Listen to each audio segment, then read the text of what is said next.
Kembali bersama kami dalam Lunch Talk dan saya langsung saja ke Pak Tung. Pak Tung tadi menanggapi yang terakhir kita berbincangkan bahwa pada saat Anda memang terpapar COVID-19, apa tindakan awal yang memang Anda lakukan? Apakah menginformasikan orang-orang terdekat Anda yang sempat Anda ketemu pada saat itu, atau Anda ingat-ingat siapa saja? Lalu perasaan apa sih? Adakah rasa malu atau seperti apa? Jadi pada waktu kena itu, tantangannya pada waktu itu, saya tanggal 18 merasa demam, tanggal 23 pergi ke dokter. Tes itu dokter tidak berani mengkonfirmasi bahwa saya itu 100% COVID, 95% COVID. Setelah dites tanggal 23, tanggal 30 keluar, dokter saya ini kena COVID atau enggak. Dia bilang, kalau menurut tes paru-paru Anda, tadinya putih kiri, sekarang putih kanan, terus kemudian inflamasinya naik, Anda 99% COVID. Dinyatakan COVID enggak? Enggak. Loh, terus gimana? Hasil tesnya ini gimana? Masih belum keluar. Setelah saya masuk rumah sakit, sore keluar, dokternya masih bilang, Pak Tung, ini masih 50% COVID, 50% bukan. Lah terus gimana? Saya suruh ngakuin. Bikin panik orang padahal belum tahu COVID atau bukan. Sekarang sudah lebih jos.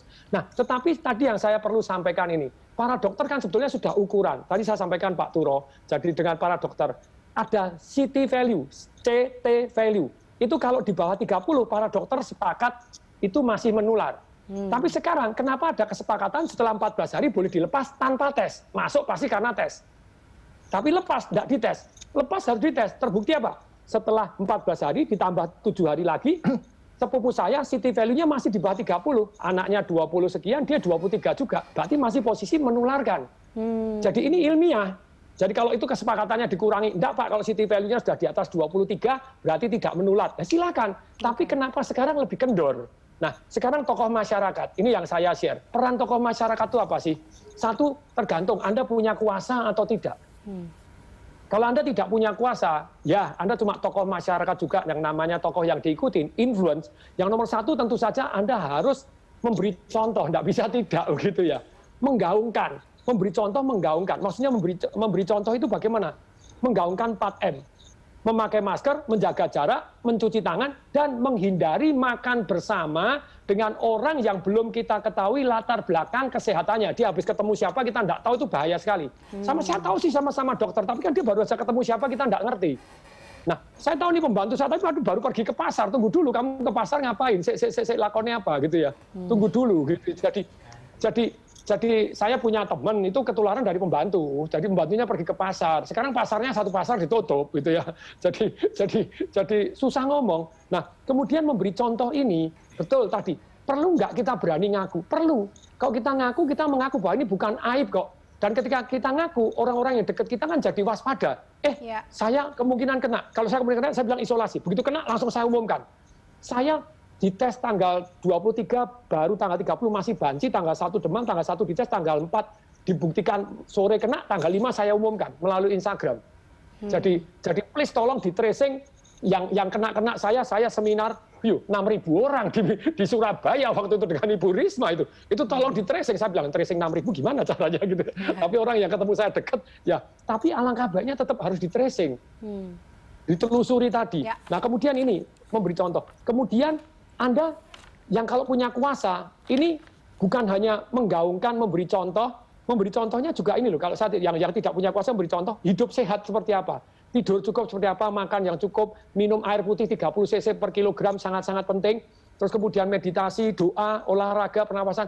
Sekarang digiatkan lagi olahraga melalui TV. Tong, toleng, tong, tong, dit. Toleng, tong, deng, toleng, tong, tong, toleng, tong, dit. Daripada nakut-nakutin terus di TV. Nakut-nakutin penting supaya orang waspada. Tapi di rumah sakit tidak boleh TV yang nakut-nakutin. Saya bilang sama Pak Ahmad Yuryanto. Kemudian, yang punya kuasa, Anda harus membuat aturan dan menegakkan aturan. Bukan hanya memberi contoh doang, tapi membuat aturan dan tegakkan aturan.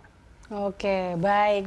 Itu adalah sebenarnya kunci untuk para tokoh-tokoh ini bisa memberikan masukan dan juga mengajak masyarakat untuk tetap patuhi protokol kesehatan. Pak Turo, closing statement dari Anda tentunya mengajak juga para role model ini untuk sama-sama mengajak kita untuk tetap patuh pada protokol kesehatan. Baik. Ibu, Bapak, Saudara sekalian, COVID-19 bukanlah sesuatu yang seperti aib ya kalau kena. Kita berusaha untuk menghindarkan, tetapi itu bukan aib kalaupun kena. Seperti yang tadi Pak Tung sudah menyaksikan bagaimana pengalaman beliau. Tetapi kalau sampai kena COVID-19 itu bukan sesuatu yang menyenangkan sama sekali dan bahkan bisa mengarah kepada kematian. Tidak hanya Anda tetapi juga keluarga Anda dan semua orang yang Anda cintai. Karena itu tetaplah walaupun ini dalam jangka panjang, tetap seperti maraton, tetap ikuti protokol kesehatan, jaga jarak, cuci tangan, dan memakai masker.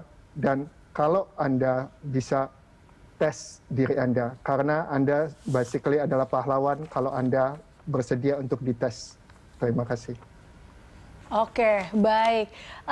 Terima kasih Pak Tung, terima kasih Pak Turo telah bergabung bersama kami. Tentunya kita harapkan masyarakat tentunya tetap patuh terhadap protokol kesehatan.